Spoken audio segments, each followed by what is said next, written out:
leen di remercier bu baax a baax ñu xam ne mbir bi ñun ñëpp ñoo ko bokk. wër nañu réew mi aussi am na ñuy am fonds de dotation wante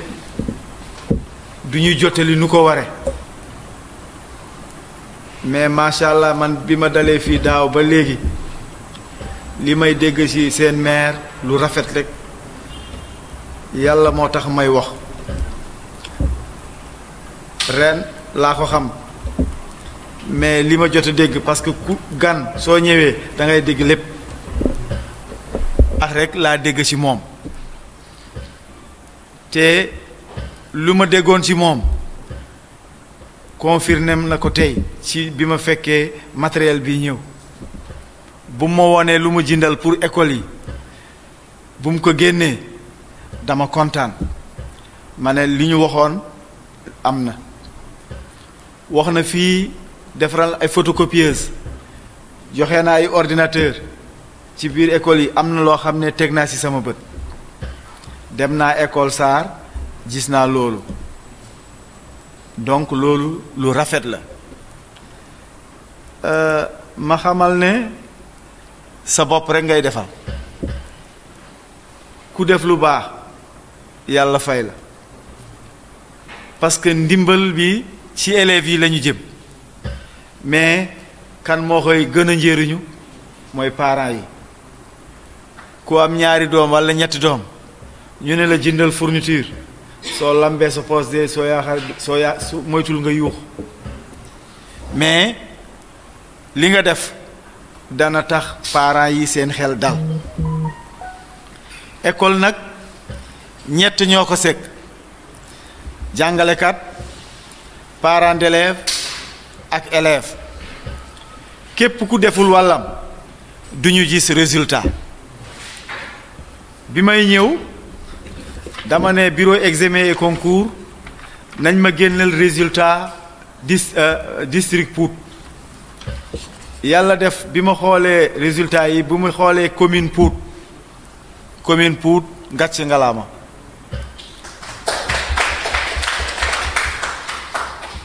tey la ñu jógee réunion des directeurs département Thiès yëpp 223 écoles directeurs ñoo dajee tey Thiès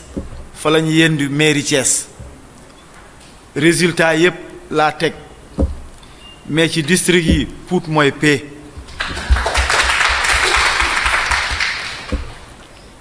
ci biir Pout tamit district bi commune Pout ñoom ñépp am nañu 50%. maire nee na directeur école 3 dafa rus parce que 3% xaw ma 54 la am dafa rus 53% bu Pout 3 bi ma ëpp pourcentage niveau académie de Thiès parce que académie Thiès mu ngi ci 51%. kon donc sant yàlla loolu desul gannaaw soo gisee ma sawar ñëw ngir résultat yi la parce que bëgguma woon toog su résultat yi baaxoon du ma mën a jàkkaarloo ak le maire parce que jàngalekat yi samay njaboot lañu suñu liggéeyul suñu amul résultat man du ma mën a sigi lu tax ma gën a sawar tey dama pare 14 heures la pare wàcc guma dama continuer bureau ba 16 heures ma jubal fii parce que dama sawar ku def lu baax da ngay sawaroo nit te Pout dafa yëkkati département bi 61% loolu dam ci kontaan su école yëpp defoon na Pout vraiment résultat Thiès département dana gën a baax kon nag maa ngi sant directeur yi maa ngi sant maître yi nekkuñu fii mais jottali leen sama remerciement ñu ngi ñaax parents yi aussi su résultat amee du maître rek ak élève parents def ci jàpp parents yi nag mooy yéen ak monsieur le maire ngeen xam ne monsieur le maire éducation def ko ñor daaw examen moo njëkk a participer ci examen entrée en sixième te dégg naa noonu at yépp noonu lay def yàlla na yàgg yàlla na ko yàlla fay képp koo xam ne mu ngi def ci éducation yàlla na la yàlla fay parce que ay tout temps kenn ci ñoom waxul nañ leen dugal école parce que waajur moo la dugal école waajur su la dugalee école dafa am yéene ci yow yéene bi parents yi am ci seen doom yàlla na yéene bi àgg parce que ñoom ñooy doomu Pout ëllëg ñoom ñooy njëriñ ëllëg loolu moo tax vraiment maa ngi remercier monsieur le maire ak l'ensemble des parents ci est vraiment ci résultats scolaires yi su leeluwee maire def na am na lu mu leen di ñaax yéen directeurs yi lu gën a rafet suñ la joxee jottilil mu egg fu mu war a dem ñun en général on nous dit les fournitures dans le cartable de l'élève nit ki fexeel mu egg élève bi njëriñe ko parents d'élèves yi sentir kii def na dara mais suñu leen joxee lu bare ngeen jël benn kaye ngeen jox élève lu ci des ñu koy gis ci boutique yi walla ñu koy gis ci marché bi su yàggee kii dana décourager parents yi dana décourager donc loolu jaru ko Sénégal gis nañu lépp mais waxuma ndax da ngeen koy def mais damay aar pour ñu bañ ko def ñu bàyyi ci xel pour ñu joxe lu baax élèves yi kontaan parents yi kontaan kii mu gis njëriñ bi parents yi gis njëriñ bi loolu moo tax may wax su ngeen defee chaque année ngeen am ay fournitures muy jël quantité yu bare mun ngeen dajale si c'est bien géré mun ngeen dem ba beneen at ay yeneen encore ngeen di laaj nit ki day sakkanal mu réorienté du chaque année nga def kay bii sa extra soo dajaloo soo defee tey nga joxe mu des ngay dajale bu 2 ans 3 ans mun nga réorienté bind blouse wala def leneen ak leneen yooyu xel ay am ngeen xel te ku leen wax saytu leen wax ma lu ngeen soxla kon loolu ko kii jeexal na def na lépp am na ñoo xam ne du ñu laaj dañu ñëw rek indi sotti leen su amee njëriñ baax na su amul njëriñ baax na mais kii def leen laaj lu ngeen bëgg ngeen bind moom tamit lu mu am mu ñëw yëkkati kon sant man maa ngi apprécier gestion boobu su loolu passé bi ñu xamante diis na ma école pour 6 wax na ma waxu collège wax na fii franco-arabe wax na fii lycée ñépp xam nañ ni Pout mu ngi développé wu suy développé wu normalement dafa war am accompagnement mi lu ci bare yéen a ko war a def parce que bu njëkk état bi moo doon xool mais état bi jëfam dafa yéex moo su ngeen seetloo léegi parents yi presque ñooy devancé pour école pour 6 su ngeen amee site bu baax ngeen xam ne ngeen woon ñu ba ñu xam ne foofu am na population te beneen école jegewu ko te am na ay population am na ay élèves ngeen jéem a tabax foofu ñaari classe ba ñu gis ak toilette suñu amee ngeen équipé ko ñun tamit suñu amee maître ñu ñëw indi jox leen loolu wax naa ko maire je suis disponible pour vous accompagner képp kuy defar parce que man dama bëgg a développer Thiès département ma fekk ku am yéene développer zone am dama lay dimbale dama lay jàppale mbirum lycée du man maa ko yor inspecteur d'académie moo ko yor mais si man lay jaar danañ saytu étudier xool bind dem ñaan nit da ngay sabablu soo sababloo léegi joxe lycée yi yombul wante dañ sabablu déposer suñu mayee académie Thiès 2 lycée danañ xool ku gën a yelloo ak lycée su ngeen ci yelloo rek ñu jox leen loolu aussi mun naa ko wax collège aussi danaa ci bàyyi xel am ngeen collège su fekkee mun nañ ko yokk su fekkee possibilité bi am na loolu aussi vraiment danañ ci taxaw ak FA bi yépp l'essentiel commencer leen man tamit su ma gisee ma xam ne dëggati yéen man tamit ma topp ci ngir vraiment ñu développer zone Pout ci développement bi ren am nañu benn projet bu ñëw ci département Thiès projet bi day defar livre yu yàqu ñu koy tudd Prémas def nañu lancement bi ci Pout 1 aljuma passé fas nañu yéene ubbi fii benn atelier dañuy recruter ñaari réparateur góor ak jigéen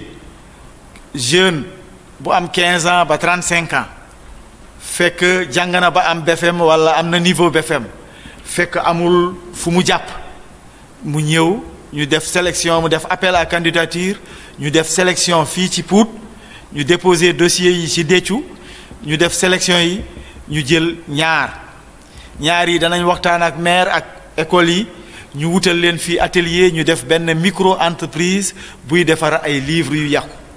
seetlu nañu école yi dañuy joxe livre mais livre bu nekk ñetti at rek lay durer mu yàqu complètement entreprise bii nag dafa def livre bu yàqu nañu indi ci atelier boobu après ñooñu defar ko ñu delloowaat ko ci école yi école mu mën a njëriñuwaat encore ñetti at ce qui fait dundul livre dana nekk juróom benn at 6 ans xam nga soo toogee 6 ans jënduloo loolu baax na réparation livre bi 500 la ñu laaj 500 bi mun nañu école bi mun na ko génne mu jox réparatrice yi ñu réparer ñu fay ñu indiwaat leen s'il le faut aussi maire bi jàppale leen dem aussi réparer livres yi indiwaat ko aussi ci école yi danañu recruter ñaari gestionnaire ci école bu nekk benn bi day jógee ci communauté bi CGE bi beneen bi day jógee ci équipe pédagogique bi ñaar yooyu dañu leen former suñu réparer livres yi wala amee dotation livre projet bi dana indi armoire ñu ci denc livres yi aussi loolu danañ ko def fii ci Thiès département année bi Kaolack la njëkkee woon daaw mais ren danañ ko def fii vraiment pour aussi développer atelier nag dana am fii Pout dana am Bayaax dana am Thiénaba dana am Xombol 5 districts yëpp dana am donc yéen xam daañu ubbi fii benn atelier 2 réparateurs la ñu recruter donc loolu aussi ngeen bay ci xel njëriñ la rek pour ñun ngeen jàpp si maire dama bëgg aussi nga jàppale ñu ci loolu maa ngi leen di sant di leen gërëm yéen ñëpp rafetlu naa ci maire bi def rafetlu naa ci liggéey directeur yi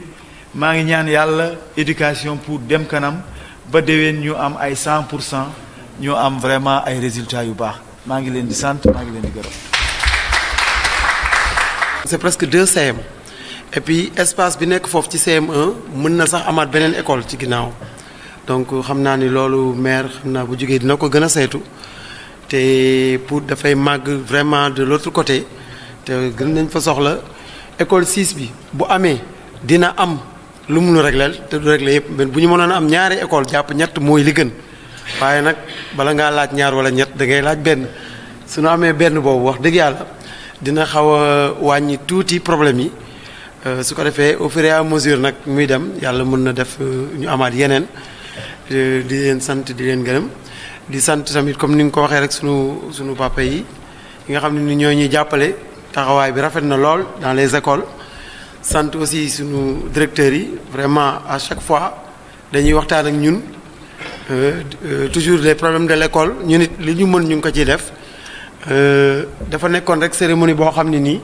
cérémonie buy firndeel ni ñu ngi joxe fournitures scolaires yi xëy na naam daaw ñu ko defee nii mais nii nag baax na ci des fois pour wane ni maire mi ngi am loo xam ne nii mi ngi koy def lu am solo ci école yi te yàgg na ko def te du tey tey nag yàlla dafa dogal mu vraiment invité woon inspecteur pour mu gën a gis li nga xam ne nii moom lay faral di def ci école yi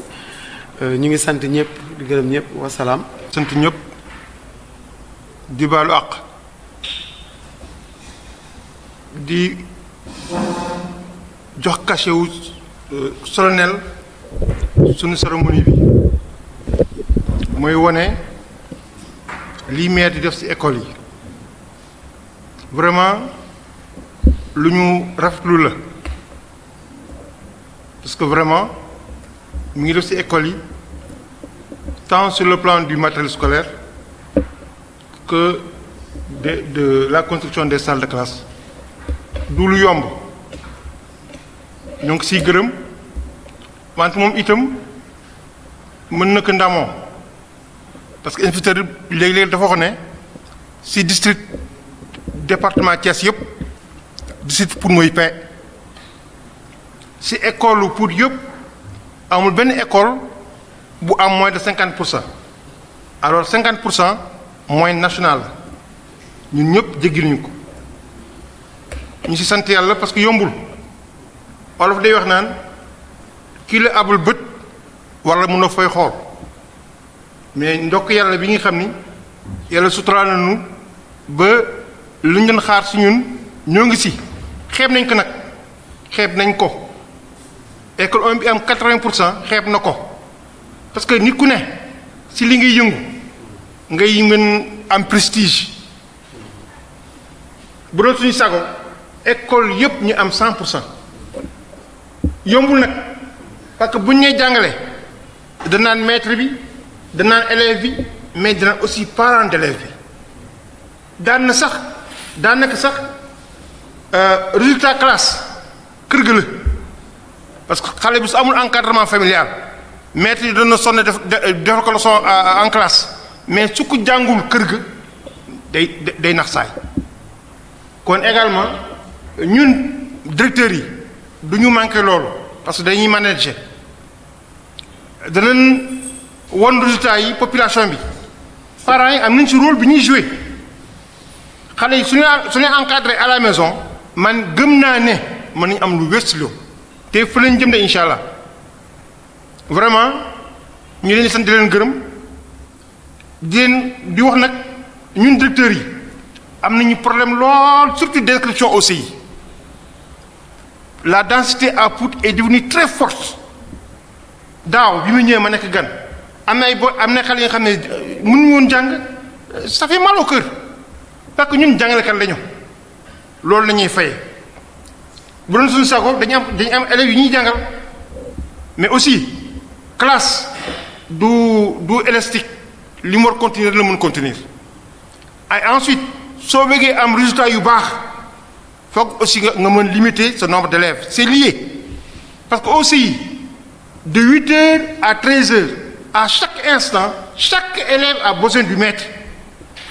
kon nag du lu yomb ñuy gërëm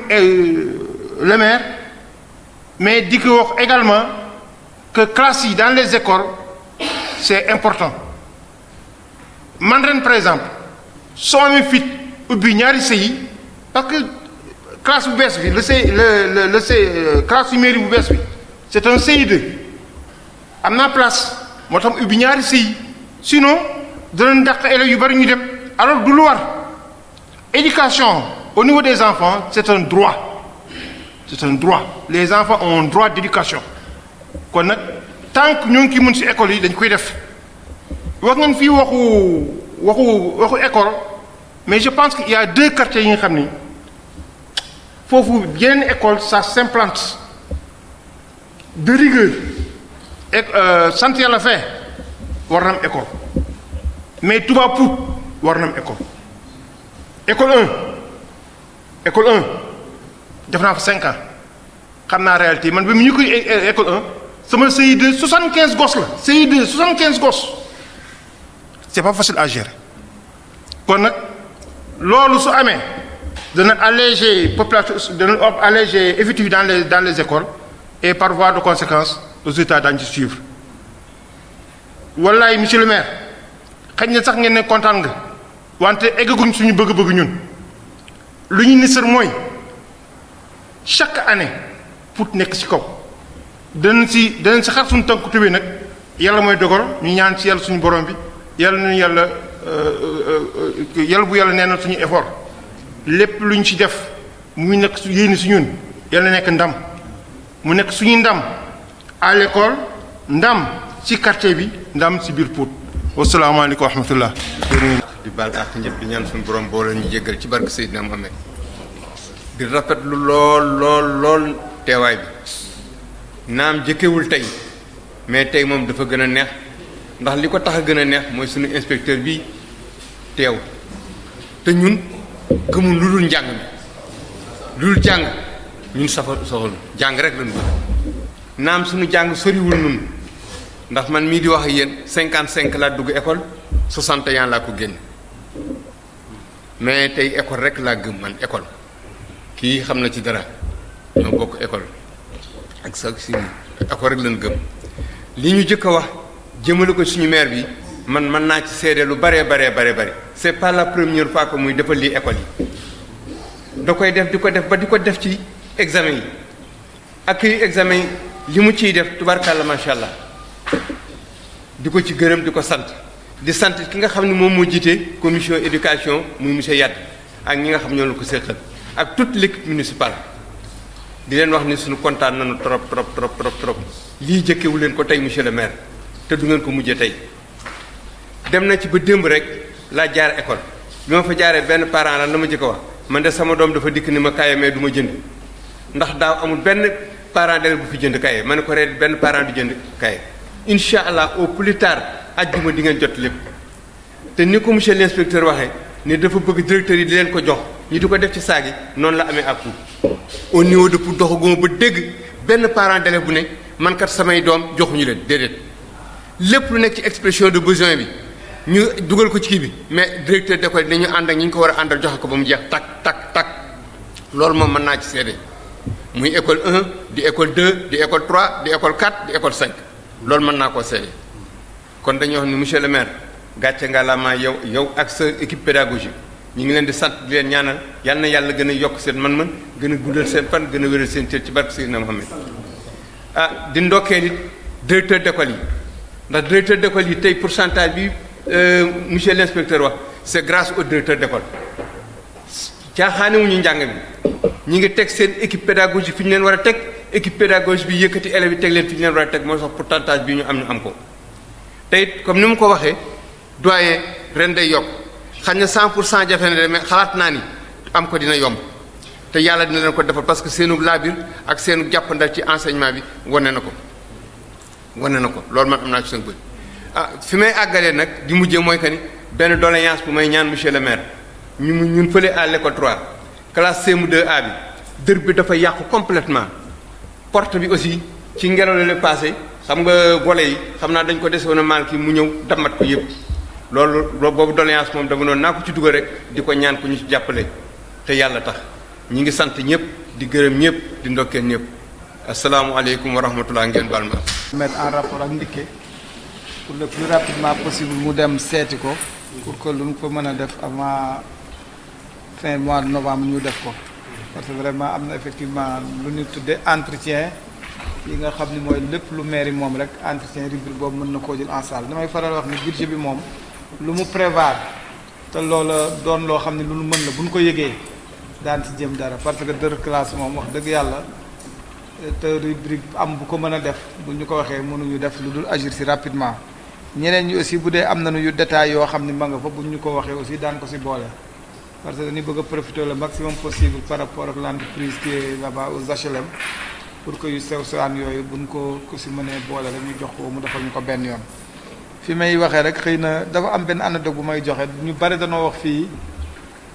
résultat tey c'est vrai que man aussi dama nekk réunion de 8 heures jusqu'à 14 heures pratiquement 15 heures c'est vrai que loolu du woon mbirum pour sama mbirum bopp la parce que en dehors maire bi je suis entrepreneur mais yàlla dafa def may yëngatu si mbirum école ma tabaxoon ay CM à Dakar Grand Yoff unité 18 ak Hann Bel-Air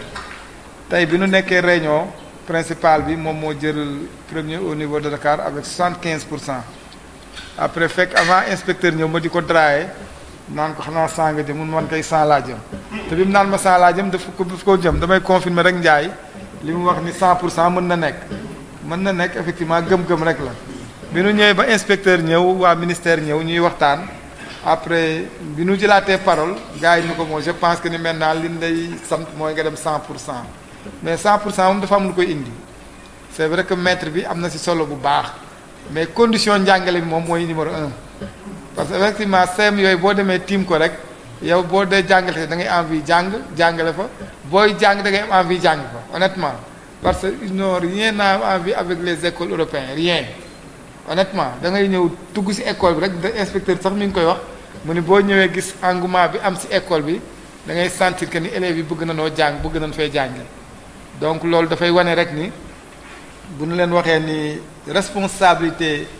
effectivement éducation bi jëm kanam am nañ ci responsabilité bu rëy même boo xam ne responsabilité yi doole ji matu ko waaye même bu ko matul aussi du tee ñu koy wax di ko wax bu nu mënee def bu ñu ko mënul aussi di ko jéem a revendiquer ci fi ñu ko war a revendiquer jaare ci inspecteur mooy mu yéegale jëm ci kaw en tout cas damay rêver ni un jour bés bu put amoon système yooyu benn wala ñaar moom on est peut-être te ñu ngi koy rêver parce que c'est vrai que programme yi fa mu nekk ña koy joxe yàlla def na ni ñu ngi dugganteeg ñoom bu baax a baax te programme mën naa dem mu dem au niveau national te yàlla mën na noo fay suñu bor aussi parce que bi ñu koy def xamuñu ni woon président Macky Sall moo koy inauguré ak le président français mais bi ñu koy def dañoo jaayanteeg suñu borom ni on est sénégalais lii ñu jox pour Sénégal dañ see war a def suñu aqalaay taala jaayante seeg suñu borom ba nga xam ni lépp lu ñu fa def lu baax ñu def fa vraiment ñett yoo xam ni bi président bi ñëwee dañoo choisir ñett yëpp di samay ay bos yoo xam man maa leen réaliser bi ma koy def xamu ni woon ñooñu daan fa jaar président xamul sax ba léegi man ndax maa ko réaliser parce que c'est pas des raisons politiques quand même mais yéene bi ma amoon ba koy def yàlla mën naa am ba ma pare bi ñaan naa yàlla ni yàlla na ko yàlla exil pour donc loolu yàlla na fi egsi parce que gëm naa ne bu fi egsi aussi résultat yi day gën a jëm kanam muy primaire bi muy en fait enseignement moyen bi damay wax rek ni foofu li ma bëgg a wax foofu rek mooy jàpp nañ ni moom effectivement pour résultat am dépendre trop ci maîtres yi mais dafa dépendre ci conditions yi wax ngeen ko ci nombre de classes yi ci classe ba na muy mel vraiment environnement ba extra def see dépendre lu bare te loolu lu ñu ci mën daan ko def lu nu mën a revendiquer feneen daan ko revendiquer inspecteur dama daan jëw gars yi toujours ren saa yi ma jàppanteeg ñoom dafa amoon benn moment boo xam bu moo saa ñëw dañ may attaquer rek salle de classe yi man leen mais man salle de classe ñun c'est vrai que on est le maire mais vous les enseignants vous les directeurs vous êtes toujours en contact avec l'inspecteur toujours te programme yëpp léegi dañ ko décentraliser au niveau départemental inspecteurs yi du ci bari ñoom lañ koy jox man leen donc bu ngeen dogu woon am ay salle de classe wala ñu réhabiliter leen même ngeen saa ngeen jaar ci maire bi mën ngeen ko am à l'époque nag mën leen comme que yéen nag du ngeen revendiquer foofu dara bu ngeen demee xëy na seen mbirum bopp ngeen revendiquer ñun désormais daanu jël ñun revendication boobu porter ko ñun ñoo ko war a porter mais effectivement parce que je sais que nous y a des relations avec tes enseignants donc dañ fay ñëw dañuy xam li fa xew donc incha allah li di ko wax mais jàpp nañ loolu dafay firnde rek ni compter nañu bu baax ci yow pour que la ñuy def ñun daan ko def mais aussi programme yooyu bu dikkee nga bàyyi ñu ci xel am na loo xam ne lu am solo la aussi te loolu bëgg naa waxtaan bu dul sa kii aussi nga waxtaan seeg ñu ngi ci war a waxtaanal muy le CM1. waaw vraiment surface ba dafa rëy te ñun déjà du compétence transférée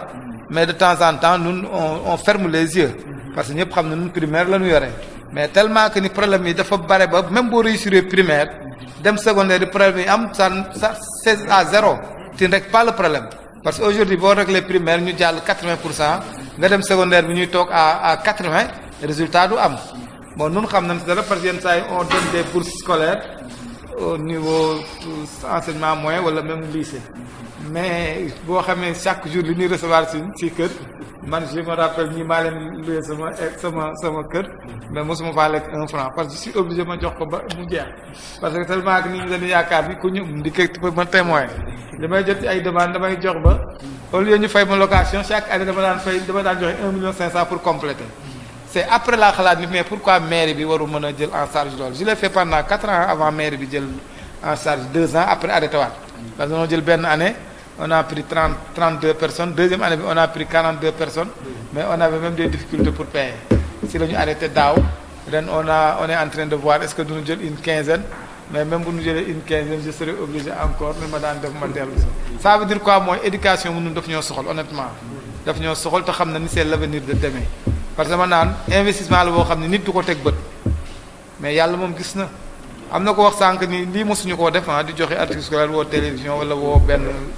kii de ligne parce que dama naan nit ki lépp loo def rek suñu borom gis na yàlla moom xam na lépp gis na lépp est-ce que on a besoin de donner des articles de gën woo télévision man je pense non parce que en fait l'essentiel s'il y a la transparence ki ko joxe ki nga koy jox sentir ngi jox nga ko mu sentir ko ñaan même bu ñaanul sax yàlla moom xam na te buy fay da lay fay moo tax dama leen daan takki ne bu njëkk bu nee ma doo ñu invité si dara man leen parce que dafa am ku ma gën a yaakaar koo xam ne moo leen ëpp puissance ñun ma mooy kan man leen suñu borom moom lépp loo bëgg a nëbb rek moom boo ko bëggee feeñal dana ko feeñal donc si biir loolu damay wax ni daal encore une fois CEM boobu war nañ ko étudier en tout cas seet nun bu dee nan lañ fa war a mën a def ba vraiment buñ ko defee 2 CEM wala ñu yokk classe pour que au moins en attendant ñu am place mu mën a absorber tuuti effectif bi nga xam ne am na parce que vraiment c'est extrêmement difficile te surface ba rëy na mais de temps en temps des problèmes techniques on dit que ni ñaari CEM duñu dend wala benn CEM waruñu faa yokk en tout cas techniquement tu vas voir boo xam qu'est-ce qu'on peut faire mais en tout cas pour moom dafa am problème bu surface pour vous dire la vérité 3 maires si c'est je suis le 4e maire mais amul kenn ku mos a joxe 1 mètre carré de surface amul 4 maires amul kenn ku mos a jël 1 mètre carré maye ko la nga jël ko pour sa bopp parce que bi ñu fi ñëw déjà ñoom à 90 pour amatul woon surface yi te loolu dafa gën a jëm kanam képp ku fi am dara da nga koo jënd mais du maire bee la ko jox parce que maire bi amul même 1 mètre carré malheureusement tool yaa ngi fi mais là aussi il faut ñu am accompagnement avec les autorités administratives pour ñu mën koo jël mais du lu yomb mais comme que foofu yaatu na en tout cas nanu étudier nan lañ ko mën a créer maintenant pour Touba pour je vais étudier en tout cas bi nga ma ko waxee léegi sama xel am na si lu mu dem mënaguma ko annoncer mais naa ko étudier sant yàlla aussi daan ko étudier pour les 2 écoles primaires parce que ñaar yooyu moom c'est une obligation pratiquement parce que Touba Pout est tellement grand maintenant sant yàlla moom maintenant sant yàlla rek peut faire 3 quartiers de Pout honnêtement man j'étais là-bas dans cette semaine-là mais j'étais complètement daf ma ni mu mel sax daf ma jaaxal 3 Pout fait 3 quartiers de Pout pratiquement 3 quartiers de Pout donc obligatoirement il faut mu am école te aussi day traverser tali bi donc ay danger donc c'est des choses yoo xam ne vraiment il faut ñu étudier ko boo defee daal ñu ngi sant ñëpp di gërëm ñëpp. Voilà, c'est Abou Beydari Diallo, IF Thiès département. Je suis venu ici à la commune de Pout pour assister à la cérémonie de remise des fournitures scolaires. Ces fournitures scolaires sont venues à point nommé, à l'heure, parce que c'est aujourd'hui vraiment toutes les écoles attendent les fournitures. Et nous avons trouvé que monsieur le maire de la commune de Pout a fait un budget de 8,5 millions qu'il a transformé en fournitures pour les 5 écoles de Pout. Il y a suffisamment de fournitures. Les directeurs ont assisté à la remise de ces fournitures et ils ont promis que les fournitures seront dans le cartable de l'élève. Voilà, pour les résultats au niveau du CFE, Pout est en tête du peloton, surtout le district de Pout avec 61,66%. Donc ils ont fait de bons résultats. Je félicite l'ensemble des écoles du district de Pout et je félicite l'ensemble des enseignants. Et pour la commune de Pout aussi, toutes les 5 écoles ont fait de bons résultats, de 80% jusqu'à 53%. Donc je les félicite, je les encourage et encore à redoubler d'efforts pour vraiment hisser haut les résultats de Pout. Alors le besoin pressant, c'est une autre école par rapport à la forte densité des établissements de Pout. Voilà, on m'a évoqué vraiment le besoin pour une 6e école. J'ai demandé au maire, vu la densité, vu vraiment les effectifs pléthoriques au niveau de Pout, ils n'ont qu'à vraiment déterminer un site et essayer de construire au moins 2 salles de classe. Comme ça, d'ici la fin de l'année ou l'année prochaine, on va essayer de trouver des maîtres pour pouvoir vraiment ouvrir cette école. Voilà, maa ngi sant ñëpp man Abou Beydari Diallo IFTS département maa ngi ñëwoon fii fekkee distribution fourniture ci commune Pout maa ngi sant di gërëm maire bi def na 8,500,000 ci fourniture jëmale ci xale yi ci 5 écoles Pout yi fourniture yi bare na kay yi bare nañu directeurs yi kontaan nañu mais ñaax nañ leen wax nañu leen vraiment fourniture bi na dem ci cartable élève waaw ci wàllum résultat au niveau CFE ci année 2017-2018 ci district de Pout moo nekk en tête avec 61,66% ci département Thiès donc loolu lu jara ñaax la kontaan nañ ci ñu ngi leen di sant di leen gërëm nañu encore jéem a continuer pour booster les résultats ci résultat district de Pout yi aussi 5 écoles Pout yi aussi am nañu résultat yu baax donc kontaan nañu maire bi lu muy def ci fourniture vraiment gis na ci boppam même man en tant que inspecteur de l'éducation et de la formation kontaan naa ci vraiment maa ngi leen ñaan nañu pousser ba dem ba 100% ou 75%. alors tey ñu mel ni gën a jàpp mooy 6e école pour Pout bi ñu mel ne moo ci taxaw. waaw wax nañ ma mbirum 6e école wax nañ ma densité scolarité au niveau de Pout école yi fees nañu école ba classe bu nekk 80 élèves 100 élèves loolu dëgg la mais nee naa maire de Pout na fexe ba am benn site. ñu xool ñu tabax fa ñaari classe ñu xool fii ak déwén su fekkee vraiment yàlla dimbali nañu yónni nañ ma ay maître danaa ubbi école 6e école Pout incha allah merci beaucoup. Merci monsieur Sarr. Permettez-moi avant tout de remercier monsieur l'inspecteur malgré son calendrier très chargé aujourd'hui parce qu'effectivement il y avait réunion de 8h à 14h mais néanmoins il a tenu à venir assister à cette cérémonie donc on lui dit un grand merci au nom des populations au nom du conseil municipal et on lui souhaite vraiment plein de réussite. Remercier aussi l'ensemble des directeurs. Comme l'inspecteur l'a dit tout de suite, effectivement, cette année, il y a des écoles qui ont eu même 80% de réussite. Donc de 81 à 54%, donc ça c'est extrêmement important. Donc je leur félicite et leur remercie et leur exhorter à continuer ce travail-là. Parce qu'effectivement, j'ai l'habitude de dire l'enseignement, l'éducation, c'est l'avenir de demain. Quand les enfants sont bien éduqués, effectivement, c'est l'avenir de demain. Donc, en tout cas, on leur remercie, on leur félicite. Et Inch'Allah, le conseil municipal, la mairie, moi en tant que maire, je ferai de mon mieux pour continuer de leur appuyer par rapport de leur travail. En tout cas, on est très contents. C'est vrai que vous avez constaté aujourd'hui, on a donné 8,5 millions. On a essayé de faire le maximum possible pour essayer effectivement au moins l'élève qui est au primaire puisse éduquer dans de très bonnes conditions sans même dépenser un franc. Peut-être à l'exception des livres, je pense qu'il pourra faire en fait ses études régulièrement durant toute l'année. Ensuite, les enseignants aussi, on a essayé de les appuyer en matériel didactique. C'est vrai que peut-être qu'on n'a pas tout donné. En tout cas, ils nous avaient donné une expression de besoin. On a essayé de satisfaire au moins à 60 voire 70%. Donc vraiment, un grand merci à tout le monde. Alors tous ces efforts sont couronnés par des succès que vous avez promus et premier dans le département de Thiès. L'inspecteur l'a dit tout de suite, effectivement, le district de Pout, quand on dit le district, ce n'est pas Pout, c'est le district. Il y a les autres villages ou bien les autres zones. Mais ce qui est important, dans le district de Pout, il y a 5 écoles de Pout. Les 5 écoles, il y a école 1 qui a eu 80 et quelques %, il y a école 2 qui a eu 75, il y a école 4 qui a eu 60 et quelques, il y a école 3 peut-être qui a eu 54%. Mais ce qui me fait plaisir aujourd'hui, école 3, effectivement, c'est lui qui a fait le moins de résultats à 54%. Mais lorsqu'il m'a vu hier, il m'a dit, mais monsieur le maire, vraiment, j'ai honte de te voir. Parce que tout ce que vous faites pour l'éducation, mes résultats, je n'ose pas te le dire. À ma grande surprise, j'ai vu qu'effectivement, il a réalisé 54%, ce qui est déjà important, parce qu'en fait, le taux national, c'est 50%. Donc, cela veut dire qu'effectivement, les enseignants qu'on a ici sont des enseignants compétents. Les directeurs d'école essayent de pousser pour vraiment avoir de bons résultats. Et Inch'Allah, ils auront l'appui de la municipalité. Vous savez que c'est naturellement, tout ce qui touche l'éducation, ça, vraiment, ça m'intéresse. Aujourd'hui, on est en train de soutenir l'éducation primaire, qui est notre compétence transférée. Mais même en dehors des compétences transférées, les éducants, etc., on est en train de faire de grands efforts pour essayer de les accompagner. qu'il soit à l'université de Dakar, de Saint-Louis. Dans les jours à venir, on va appuyer l'université de Ziguinchor et l'université de Bambey pour cette année même. Et certainement l'année prochaine, ça ne restera que l'université de Thiès. À ce moment, je pense que tous les universités seront appuyés, Inch'Allah. Alors, monsieur le maire, par rapport à la densité dans les écoles aujourd'hui, est-ce qu'un site est disponible pour ces écoles? En tout cas, c'est vrai que j'ai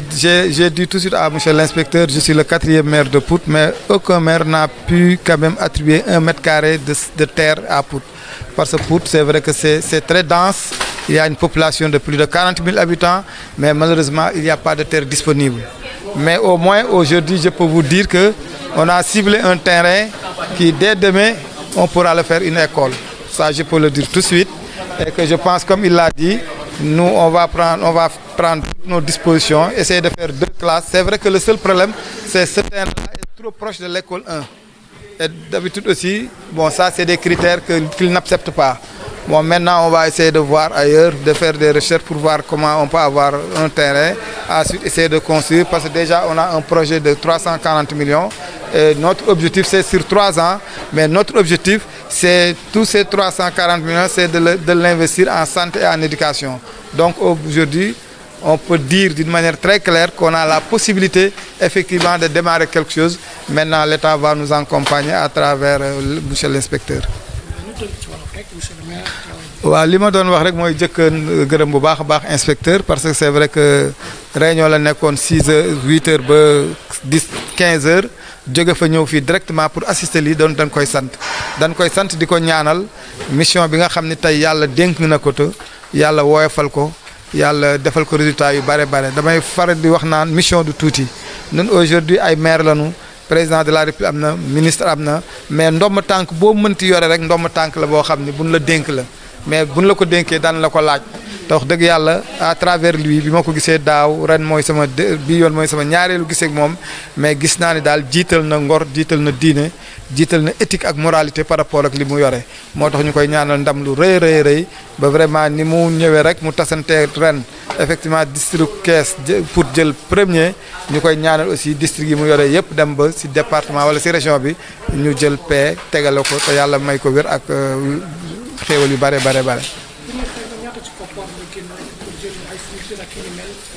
waaw li ñu génne tey fond de concours la boo xam ne 8 millions 500 la woon ñu génne ko def ko ay fourniture jéem a fexe ba élève bi nga xam ne mi ngi jàng primaire moom duñ ko laaj dara muy ay livre non en fait muy ay cahier muy gomme muy équerre muy compas muy lépp loo xam ne rek dana ko ardoise dana ko soxla ci primaire bi ba mu des livre am naa yaakaar ni fii ba déwén waruñu koo laaj dara parce que loolu fexe nañu ba travail seeg directeurs yi ba jox leen ko tey loolu aussi dañ naan wax toujours ni pour que résultat am du maître bi rek mais ñun aussi dafa am lu ñu ci war muy lan mooy fourniture yi ñuy joxe état bi di ci jàpp waaye aussi béréb ba ñuy jàng muy environnement ba daf see am solo defe naa li may wax xam naa ci dara parce que yàlla dafa def naay liggéey ci yeneen anam bu bokkul ak pour te damay liggéey ci lu mel nii te fa ma koy liggéey gis naa résultat ya mu joxe te dara warewu ko rek lu dul environnement ba na mu mel ak peut-être que vraiment jàpp ba nga xam ni ñu ñaa ngi ko ci jàpp moo tax wax dëgg yàlla jéem na noo def suñu kattan lu bare pour que en tout cas ñi nga xam ne ñi ngi jàng ci primaire bi duñu manqué dara ak ñi nga xam ne ñi ngi jàng ci disons maternelle bi ren nag am na benn changement bu ndaw bu am parce que budget bi nu amoon dafa xaw a wàññeeku moo tax ren joxuñu privé yi dañ daan jox privé yi lu mat juróom-ñeenti at a ngi nii waaye li ko waral ñaari mbir la mooy xaalis bi matul woon mais ñaareel bi aussi privé yi dafa continuer yokk te bu nu continuer yokk nu ñuy laaj daanu dem ba prix public bi dootuñu leen mën a jox moo tax ñu jël décision arrêté leen néanmoins daanu dem waxtaan ak ñoom seet lan lañ leen mën a appuyer en matériel didactique mais en tout cas élèves yi ren moom joxuñu leen beneen bi mooy aussi directeur d'école yi joxoon nañu seen expression de besoin jéem nañoo fexe nag le maximum possible li ñu joxoon ñu satisfaire leen soit en fiche soit en papier soit en encre defe naa encre yi ñëwagul mais dana ñëw soit ay chaise soit lu bare en tout cas expression yi bu ñu ci wàññee aussi li ñu ci wàññi barewul mën naa ni bu ñu demandé woon expression de besoin bu ñu joxul 100% aussi au moins jox nañ leen 60 à 70% te loolu defe naa ni am na solo bu ko defee vraiment ñoom it ñu ngi leen di encourager di leen ñaan ñu gën a góorgóorlu parce que résultat yi lu mu gën a dem ci kanam aussi di njariñu askan bi. ku mel ni étudiants yi nga xam ne dañu bàyyi ko ci cours nekk ci université du Sénégal yi tamit am nañu defal ñu. waaw université de Dakar dañ leen di jox subvention 5 millions jël leen 3 appartements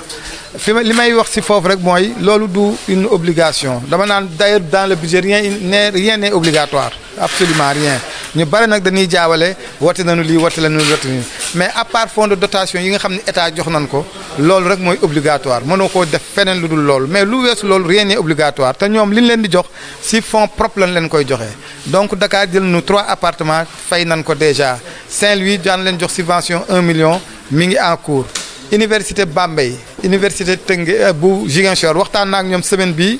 jox naa leen feu vert ni leen kenn ku ne na jël benn appartement waxaale nañu appartement bi mu revenir leen à 980 000 par an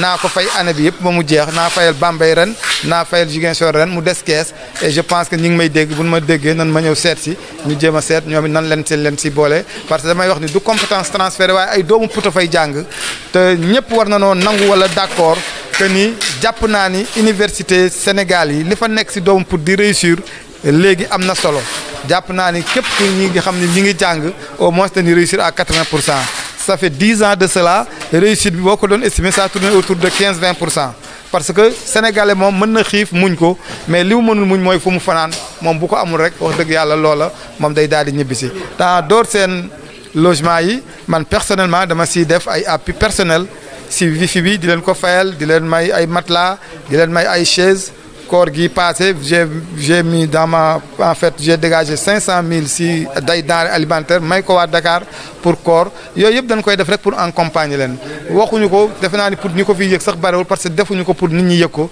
mais dañ koy def parce que suñu ay doom lañu suñu ay jarbaat lañu te yàlla dafa def nag ñun dañoo gëm éducation parce que xam na ni éducation c'est l'avenir de demain. finalement Pout màggaayam dafay feeñ ci école yi juróomi école kese moo fi nekk mu mel ni war ngeen am beneen est-ce que tey ci wàllu foncier tey li mu mel disponible. waaw foofu damay def un appel rek envers l'État parce que c'est vrai que Pout dañuy romb rek Pout ni Pout la Pout a ngi nii la toll or que damay rappeler ni Pout ça fait en fait 40 000 habitants j'ai l'habitude de dire que ni on est sous perfusion pourquoi je dis on est sous perfusion mooy noyyi wuñu parce que dëkk boo xamee ne 40 000 habitants nga fa si 990 hectares defe naa ni ñuy def mbirum démographie xam na ni loolu dëkk booba noyyi wuñu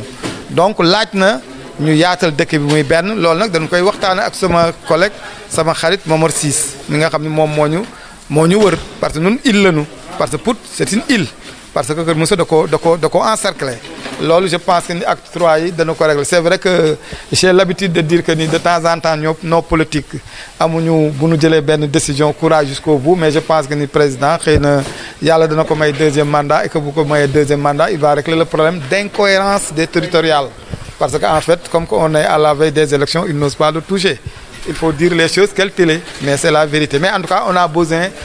de soutien État parce que Pout en fait ñun daal depuis bi ñu fi nekkee ça fait 9 ans mais on n'a pas vu l'appui de l'État ni si route ni si école ni si leneen et que nos infrastructures vraiment lu ñu fi def rek ñun ñoo ko defal suñu bopp avec nos maigres moyens nag on n'a pas un budget qui fait 200 millions et or que on a une masse salariale qui fait 110 millions par mois